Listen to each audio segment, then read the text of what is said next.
Dan Summer, Smith's attorney, challenged the grand and the trial jury pool in the Smith case. What he argued was that the jury pools from which the juries were drawn in the Smith case were taken from jury pools that did constitutionally and proportionally account for the 5 cognizable groups, right? Whites, blacks, other race, women, and men. But still, they didn't represent a fair cross-section of the population because Latinos were not accounted for. And Summer had a pretty compelling argument.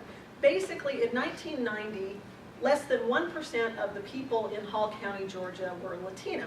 By 2000, the county had changed pretty dramatically, with Latinos representing 20% of the Hall County population, and that's according to the Census Bureau official estimates. And then if you figure about 40% of Latinos in that county were likely to be undercounted and not included in the census, Latinos made up probably quite a bit more than 20% of the population. Thus, even though Latinos made up at least 20% of the population, the argument that Summer made was that there are hardly any Latinos in the jury pool. Therefore, it was unconstitutional. Now, Summer based his argument on a legal precedent called the 5% rule. The 5% rule is a standard that most courts use to determine whether or not a jury pool meets the fair cross-section requirement. And it works like this. It's based on the concept of absolute disparity. So suppose a distinctive group, again, let's just go back to women. Let's say that women are 53% of the adult population, and the percent of women in the jury pool is only 15%. Then if you subtract 15 from 53, you get 38%, and that 38% is considered absolute disparity. Okay, this is lawyer math. It's simple. Right? I apologize to any attorneys in the room, but this is something I've learned in the process of writing this paper. Okay. Under the 5% rule, the absolute disparity cannot be more or less than 5%. Well, sorry, it can be less than, but you can't have an absolute disparity of greater than 5%. And so what Summer is arguing is the difference between the percent of Latinos in the population and the percent of Latinos in the jury pool is way more than 5%, and that's unconstitutional according to how we currently interpret the Sixth Amendment. The trial judge agreed with Summer. First, she ruled that Latinos were a distinctive group and that they couldn't be ignored for the purpose of jury selection. And second, she ruled that the trial jury was unconstitutional because it didn't meet the 5% rule. So that's nice. That was good, right? That was good for Smith. It was good for the defense. But there's some interesting suppositions that went into making this decision, and those are going to be germane to what I talk about later, so let me point them out.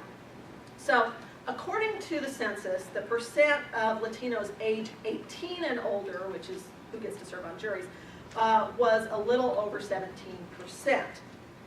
And the percent of Latinos in the jury pool was actually unknown because they didn't ask people in the jury pool whether they were Latino or not, right? So what the defense did is they commissioned what is called a Hispanic surname analysis, and this is actually something that's done a lot in Latino studies. If you have a list of people and you don't know who's Latino, there are known Hispanic surnames, and you just kind of match those up with the people on the list. And in the Hispanic surname analysis, what they determined was of the 20,000 plus people who were on the jury pool list, 2 of them had Hispanic surnames. Okay.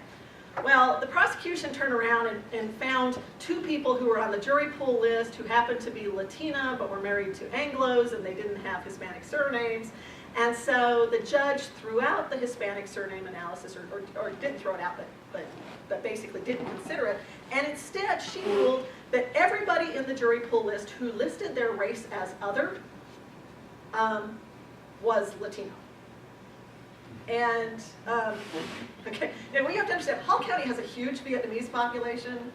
So apparently what she's effectively ruling is you can't be Asian, you can't be mixed race, okay, you can't be any of the things that other, and then of course it also ignores the fact that more than half of Latinos classify themselves as white, but anyhow.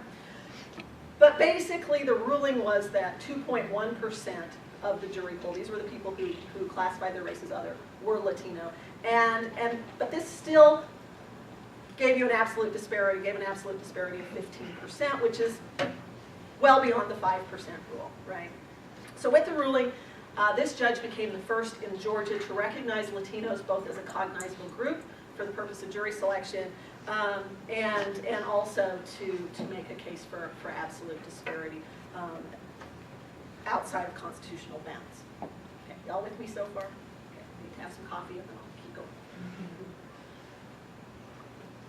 Really good coffee, by the way. So, well done. In response to the trial court's findings, the prosecutors petitioned the Supreme Court for a ruling on 2 points. So the first point was, did the trial court correctly find that Latinos are a distinctive group?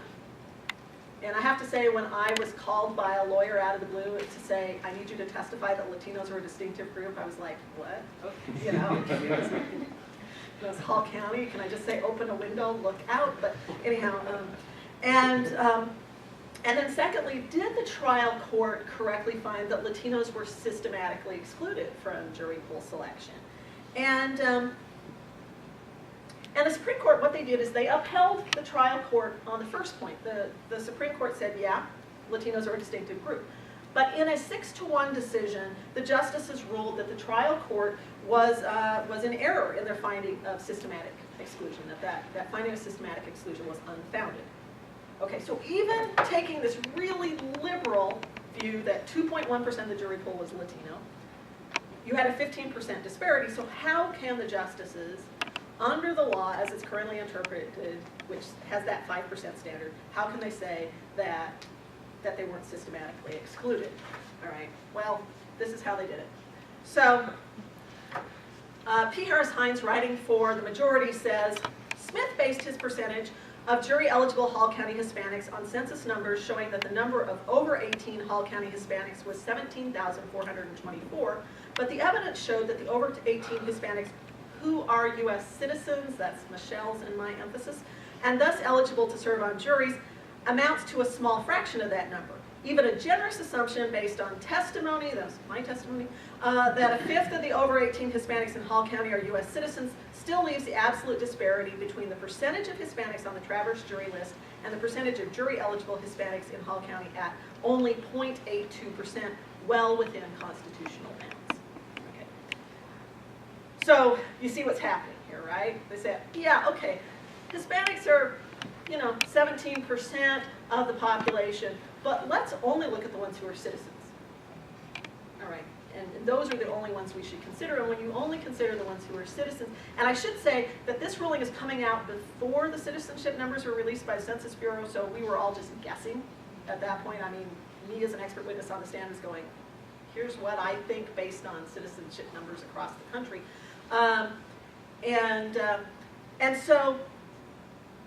And so you have this ruling that says, yeah, when you only consider citizens, you don't get a 5% disparity. You get actually less than a 1% disparity.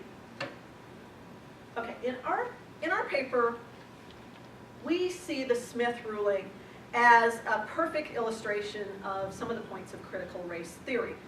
In our analysis, what we argue is that the justice's interpretation of the correct means for implementing the fair cross-section standard, which ironically is a constitutional right that is interpreted in a way that should theoretically expand inclusion in the jury pools to minorities, underscores the critical race position that legal remedies fall short of justice. And so the first point we want to make here is that existing legal precedents for meeting the fair cross-section rule created conditions for systematic discrimination against Hispanics. And denies them equal protection under the law. So what I mean by that is, if you look at the majority decision, on its face, there's some things about it that seem kind of reasonable, right? If you're not a citizen, you can't vote. And in Georgia at that time, all jury pools were drawn from registered voters. So even if you just randomly drew from registered voters, you probably weren't going to pick up that many Latinos, okay? Also, if you're not a citizen, you can't serve on a jury anyway. So